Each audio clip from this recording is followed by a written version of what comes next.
This is the true motivational story of Carolee Takex, who is the third known physically disabled athlete to have competed in the Olympic Games after George Louis Iser and Oliver Halsey.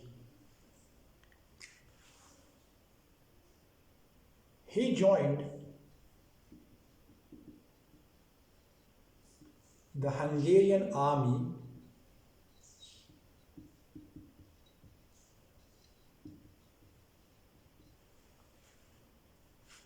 and he was a world class pistol shooter.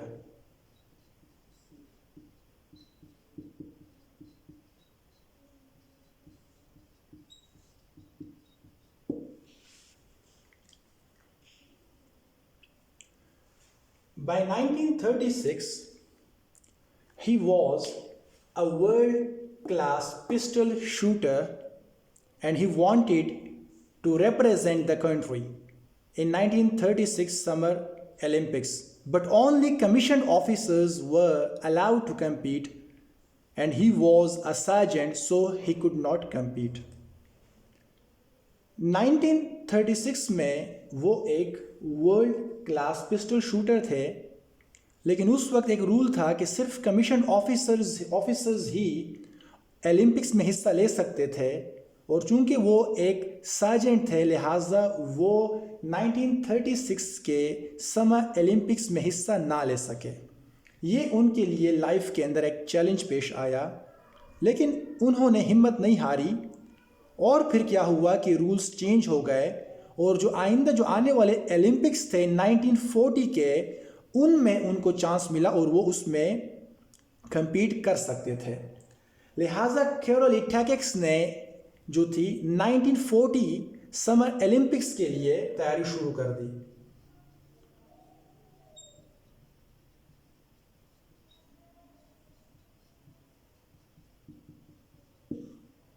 उनका अब मकसद जो था वो 1940 summer Olympics में gold medal जीतना था और सबको यकीन था कि कैरोली टैकेक्स ज़रूर गोल्ड मेडल जीतेंगे क्योंकि एक वो वर्ल्ड क्लास पिस्टल शूटर थे, बहुत ही ज़्यादा मोटिवेटेड भी थे, मेंटली बहुत ज़्यादा स्ट्रॉन्ग थे और हार्ड वर्किंग भी थे।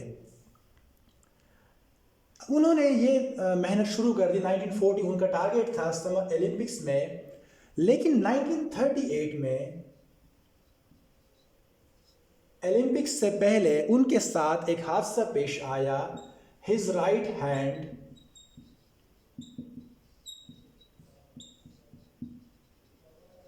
was badly injured during army training।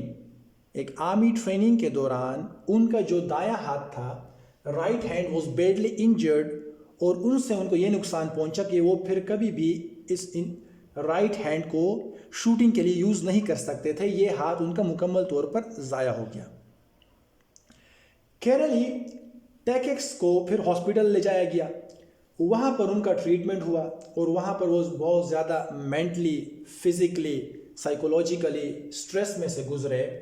अब जब वो एक वर्ल्ड क्लास पिस्टल शूटर भी थे, राइट हैंड उनका ज़ाया हो चुका था, अब जो वो जिनसे वो मुकाबलों में हिस्सा ले सकते थे, गोल्ड मेडल जो इनका एक ख्वाब था कि वो गोल्ड मेडल अपने मुल्क के लिए जीतेंगे, वो अब एक किस्म का नज़र नहीं आ रहा था क्योंकि जो उनका जो शूटिंग हैंड था वो बिल्कुल मुकम्मल तौर पर ज़ाया हो चुका था।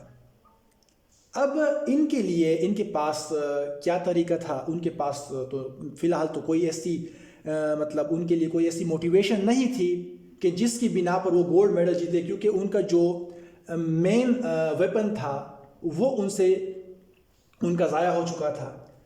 कैरोली टैकेक्स ने क्या किया, आया उन्होंने हिम्मत हारी या उन्होंने मज़ीद आगे बढ़ने के लिए मुकम्मल डिटर्मिनेशन से काम लिया, ये मैं आपको अगली वीडियो में बताऊंगा कि वो एक विनर की तरह उन्होंने अपनी लाइफ गुजारी या फिर हिम्मत हार कर उनकी जो अचीवमेंट्स थी वो 1938 में ख़त्म हो गई।